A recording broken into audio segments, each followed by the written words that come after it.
P section, Sir Vic. All set now, ready to race, and the race on Charlie's World. Perfect Eyes, Danori inside, is a toy for us. Grand Game, Real Heaven, and Sail My Lips is the early trailer. Perfect Eyes, Violent and Half, followed by Charlie's World. A toy for us, racing in third by Sam Tolines alongside is Grand Game. Real Heaven, Danori inside, and Seal My Lips still running at the tail of the field by about 6 or 7 lengths of the leader. Back to the leader, Perfect Eye still hanging to the half-length lead, followed by Charlie's Word. Grand Game is on the outside. A toy for us, Danori inside. Rounding the far turn, Perfect Eye, Charlie's Word keep on matching strides.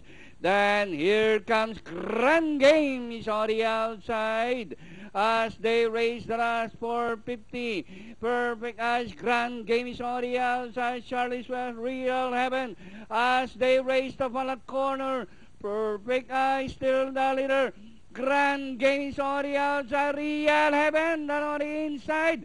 3 runners fighting it out for the lead. Real Heaven, Grand Game is on the outside. Real Heaven, Grand Game, but still Real Heaven, Grand Game on the outside. And finally it's going to be Real Heaven, Grand Game, Perfect Eyes.